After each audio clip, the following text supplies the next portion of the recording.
जय जिनेंद्र दोस्तों आज हम बात करते हैं विपरीत राजयोग पर। विपरीत राजयोग पर तो हमने बहुत बार पहले भी बात की है। यूट्यूब पर मेरे पहले भी एक दो वीडियो आ चुके हैं।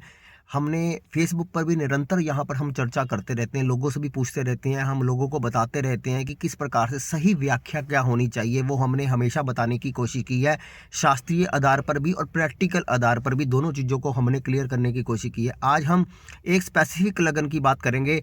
हम कन्या लगन में सूर्य के विपरीत राजयोग पर बात करेंगे, क्योंकि सूर्य की एक ही राशि है, वो 12वें घर में का स्वामी बनता है कन्या लगन में। तो विपरीत राजयोग की क्या कंडीशन बनेगी, किस प्रकार से खंडित होगा, किस प्रकार से परिणाम नहीं मिलेंगे, किस प्रकार से परिणाम मिलेंगे, हम उसकी बात कर लेते हैं। क्योंकि ये सवाल मैंने फेसबुक पर भी पूछा था और मैंने कहा था कि कन्या लगन में अगर सूर्य उच्च का होकर छठे और 8वें घर में बैठ जाता है, उच्च का होकर 8वें घर में बैठ गया, तो फिर भी कई लोगों को विपरीत राजयोग के परिणाम नहीं मिलते हैं, उच्च के सूर्य के परिणाम नहीं मिलते। ऐसा क्यों? उसी बात का उत्तर मैं इस वीडियो में भी आपको देने की कोशिश करूंगा। तो दोस्तों, जब सूर्य विपरीत राजयोग जो नेचुरल भाषा के अनुसार बना देता है, तो अपने नैसर्गिक कारकत्वों के अनुसार सत्ता से लाभ, आपको सरकारी नौकरी से लाभ, अपने कार्य तत्वों के जो भी सूर्य से जुड़े हुए यशमान प्रतिष्ठा है, उसके नैसर्गिक कारक तत्वों में अचानक की बहुत ज़्यादा बढ़ोतरी कर देता है। अगर उसकी महादशा या अंतर्दशा सही समय पर आ जाती है, या आपको उसका लाभ अगर लेना है, तो आपको उस महादशा के अंदर या अंतर्दशा के अंदर ही ज़्यादा देखने को मिलेगा।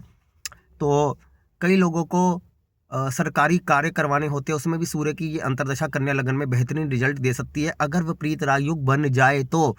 अब यहाँ पर सूर्य जो 12वें घर का स्वामी है, तो 12वें घर का दोस्तों स्वामी होने के कारण वो यहाँ पर छठे घर में अगर बैठ जाता है, पहले हम छठे घर की बात कर लेते हैं, तो यहाँ पर विपरीत राजयोग बना देता है। ऐसे में यहाँ पर शत्रुओं पर विजय और अचानक किसी कंपटीशन से विजय, जैसे कोई आपने यूपीएससी का एग्जाम क्लियर करना है, वहाँ पे बड़ी सफलता आपको दे देता है और अचानक ही विरोधियों पर अपना रोब जमाने की प्रवृत्ति भी यहाँ पर आ जाती है। ऐसे ही अगर सूर्य 8वें घर में बैठ जाता है, आपको कोई बड़ी मुसीबत से वहाँ पे निकाल कर ले जाता है, दैवीय कृपा मिल जाती है और अचानक ही आपको पैतृक संपत्ति मिलने के बहुत बड़े योग बना देता है। ऐसे ही 12वें घर में अगर बैठ जाता है, तो 12वें घर के हिसाब से आपकी रक्षा करता है, हॉस्पिटलाइजेशन आपको इतनी जल्दी नहीं होने देता, आपकी इम्यूनिटी पावर शरीर में बनाई रखता है, आपके खर्चों के कंट्रोल करता है। लेकिन वास्तव में सूर्य विपरीत राजयोग 12वें घर में बनाता ही नहीं है। जी हाँ, शास्त्र कहता है कि कोई भी ग्रह अपनी स्व राशि में कभी विपरीत राजयोग नहीं बनाएगा। तो सिंह राशि सूर्य की अपनी राशि है, तो अपनी राशि में सूर्य का यहाँ पर विपरीत राजयोग नहीं मिलेगा। लेकिन वैसे सूर्य का 12वें घर में बैठना अच्छा है, तो वो वैसे आपके लिए अच्छा रहेगा, उसमें कोई चिंता वाली बात नहीं है। अगर वो अच्छी पोटेंशियल के साथ बैठा है, तो 12वें घर के भी आपको अच्छे रिजल्ट वो देगा, जो जिन जिन चीज़ों के आधार पर वो देना चाहता है, तो वो देगा। अब हम बात कर लेते हैं 8वें घर में। 8वें घर में सूर्य उच्च का हो जाता है, यहाँ पर विपरीत राजयोग के बहुत अच्छे परिणाम मिल सकते हैं, लेकिन 70-80% परिणाम मिलते ही नहीं हैं। अब यहीं इसके पीछे छुपा हुआ जो तथ्य है, वो मैं आपको बताने की कोशिश कर रहा हूँ। इसमें सबसे बड़ा कारण है कि मैंने हमेशा ये कहा है, विपरीत राजयोग के लिए लग्नेश का बली होना बहुत ज़्यादा जरूरी है। यानी लग्नेश जब तक मजबूत होगा, अब आप देखिए कि सूर्य जब 8वें घर में बैठेगा, तो बुध भी उसके आसपास ही होगा। अब ध्यान से देखिए, इसमें मेरे सवाल का जवाब छुपा हुआ है। बुध भी उसके आसपास होगा, यानी बुध या तो 7वें घर में होगा, या 8वें में होगा, या 9वें घर में होगा, है ना। तो दोस्तों, अगर वो 7वें घर में हो जाता है बुध, तो वो नीच का हो जाता है।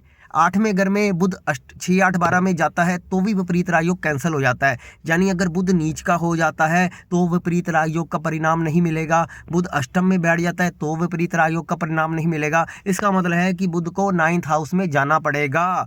बुध अगर 9th हाउस में जाता है और सूर्य 8वें घर में उच्च का बैठ जाता है, तो विपरीत राजयोग की आपको पूर्ण परिणाम महादशा अंतरदशा में मिलेंगे, अन्यथा पूरे परिणाम नहीं मिलेंगे और बहुत ज़्यादा खराब रिजल्ट भी मिल सकता है। सबसे ज़्यादा खराब रिजल्ट मिलेंगे जब बुध नीच का हो जाएगा और सूर्य अष्टम में बैठ जाएगा, तो वो अच्छे परिणाम नहीं है।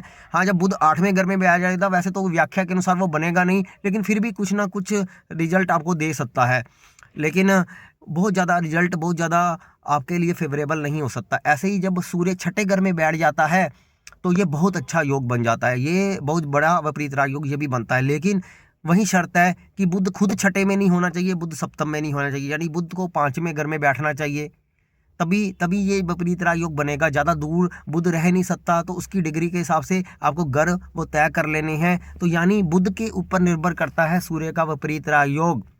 वैसे तो बुध और सूर्य मित्र हैं, वैसे विपरीत राजयोग में लग्नेश का शत्रु होता है, लेकिन इस घर में हम उसको सम मानते हैं। तो बुध की पोटेंशियल बहुत अच्छी होनी बहुत ज़्यादा जरूरी है, तभी विपरीत राजयोग बन पाएगा, अन्यथा विपरीत राजयोग का परिणाम नहीं मिल पाएगा। इसलिए लोग सिर्फ देखकर खुश हो जाते हैं कि मेरा विपरीत राजयोग है, लेकिन जब दशा अंतर्दशा निकल जाती है, परिणाम मिलता नहीं है, तो फिर वो बगले झांकते हैं ऐसा क्यों हुआ। ऐसा इसलिए हुआ क्योंकि विपरीत राजयोग का परिणाम खंडित हो चुका है बुध के कारण। बुध को कोई नहीं देखता, तो बुध को देखना बहुत ज़्यादा जरूरी है। यानी कोई भी लग्न में विपरीत राजयोग बन रहा है तो उसके लग्नेश को देखा जाएगा। लग्नेश अगर ज़्यादा मजबूत है तभी वो अपने विरोधियों से काम करवा पाएगा, तभी उसके नीचे जो विरोधी हैं तभी उन पर दबाव बनाकर उनसे अच्छे रिजल्ट ले पाएगा। अगर वो खुद ही कमज़ोर है तो अपने विरोधियों से वो काम नहीं करवा सकता। इसलिए सरकार चलाने के लिए मेजोरिटी होनी चाहिए। इसलिए नरेंद्र मोदी जी सरकार चला सकते हैं तभी जब उनके पास मेजोरिटी है, तभी चला पा रहे हैं। अगर मेजोरिटी ना होती तो वो थोड़ा बहुत जो काम कर रहे हैं देश विदेश में जाकर वो काम कर रहे हैं वो भी ना कर पाते।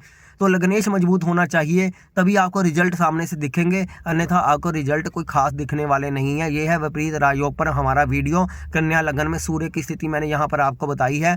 अगर ये वीडियो आपको अच्छा लगता है, आपको लगता है कि ऐसे वीडियो मैं और हर लगन के लिए लाऊं, तो हमारे इस वीडियो को अगर आप प्यार देते हैं तो मैं आपकी इसकी पूरी व्याख्या बताने की कोशिश करूंगा, प्रैक्टिकल एग्जांपल के साथ भी बताने की कोशिश करूंगा। लेकिन ये आप पर निर्भर करता है कि आप इस वीडियो को कितना प्यार देते हैं। धन्यवाद दोस्तों।